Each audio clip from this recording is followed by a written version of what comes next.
After an unprecedented bushfire in Australia, an aspiring documentary filmmaker joins two conservationists in venturing into the outback to track and record all the animals left displaced by the bushfires when they discover a terrifying unknown species.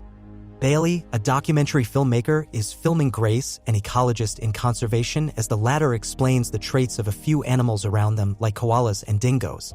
Grace explains that due to the bushfire, there are more than 100 endangered species, and if they don't do something to help these animals, they will soon become extinct.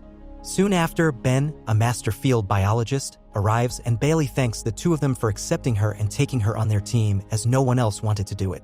The three of them joked around for a while before going straight onto business.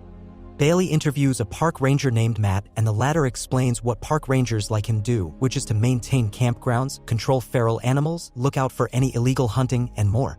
Since the trio is going to venture into the outback, Matt got their coordinates so they could activate the emergency beacon and send out a distress signal if they needed to. They are also going to use a satellite phone as there is no reception in the outback. Ben wraps a camera around a tree. He explains that this device gets activated by heat and motion, and they are going to leave 4 of these devices at different sites to survey the bushfire regrowth area for wildlife. Bailey interviews Grace and Bailey about their action to conserve the endangered species, how to make plans for the future even if there isn't going to be one, and if the two conservationists believe that science can save the world. Nightfall came, and a hunter named Gary had set out a campfire for the night when his dog, Goose, sensed something nearby. Gary lets the dog be as Goose runs towards a huge tree with a hole in its trunk, whining as it stares inside it. Something inside the tree hole moves, and Gary hears Goose whimpering loudly. He goes to check out what happened, but he can't find Goose anywhere. He sees the tree and checks inside to see if Goose is inside, but the dog isn't, and he stands around the area while. That's when he hears something moving above him that causes him to look up. Gary yelps and blood spatters on the ground. Meanwhile, the trio is walking, following a trail they made, as Grace plays nature and animal sounds with the megaphone Ben is holding. She plays a record of an owl's hoot, and the three of them silently cheered when they heard an owl hoot somewhere in the woods. Using a thermal, they surveyed the area and they cooed in adoration as they saw a baby koala just waking up from a 20-hour nap. Bailey checks the trees using the thermal camera and detects something up on the trees. But when Grace and Ben turn to look, the creature was gone. The trio is then startled when something quickly passes by behind them. They laughed as they tried to guess what it was that passed by, assuming that it was just some kind of animal. They went back to their campsite and talked about themselves for a while before going to sleep. But Bailey couldn't sleep because of the creepy sounds some kind of animal was making.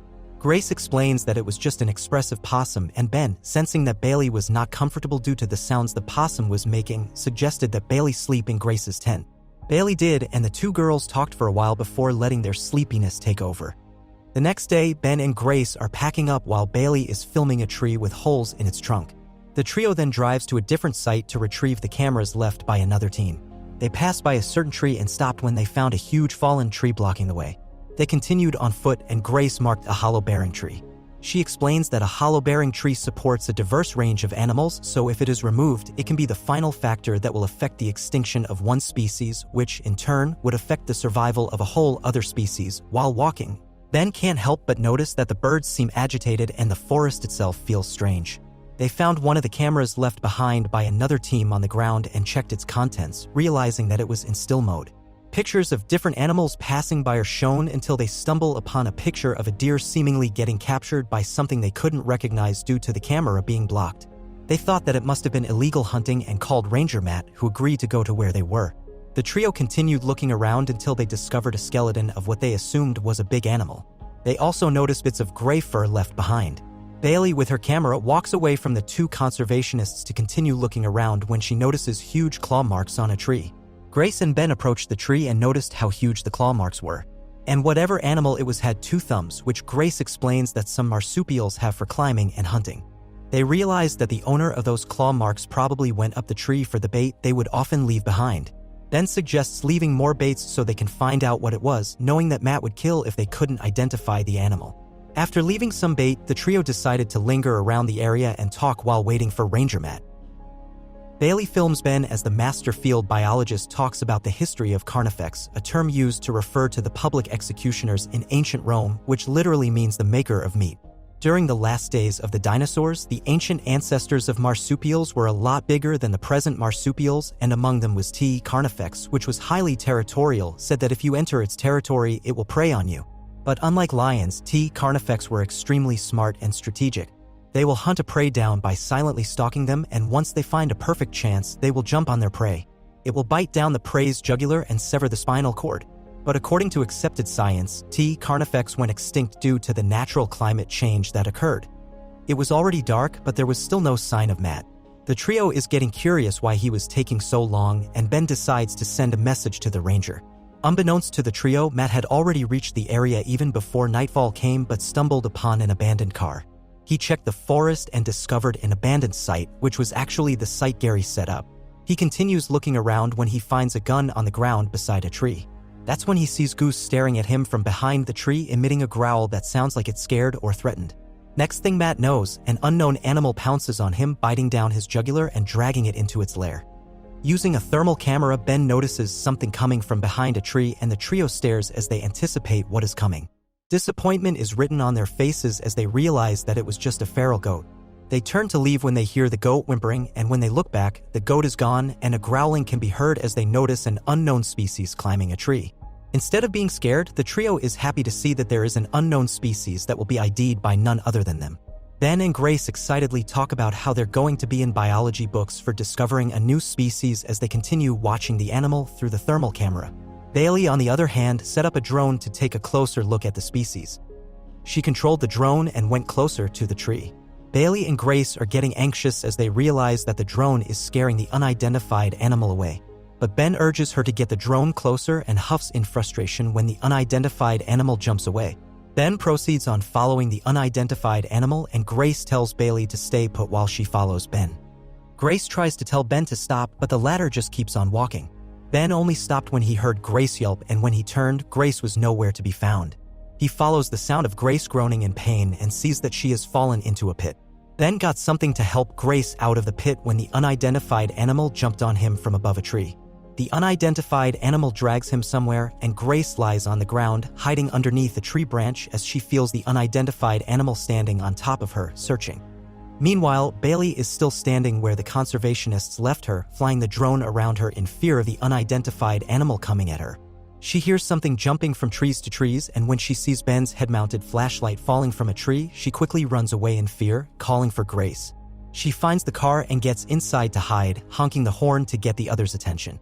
The unidentified animal hears this and walks away from Grace, who crawled out of the pit and hid inside the shed they found earlier.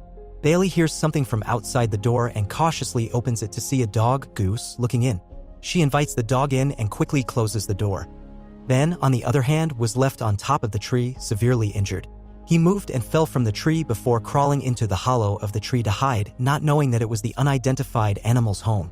He feels something dripping on his cheek, and when he looks up, he realizes that the unidentified animal looks exactly like the carnifex was what he was talking about. The carnifex growled and pounced on him, dragging him up for a nice meal. Grace notices multiple holes on the shed's wall and peeks through them when she hears something.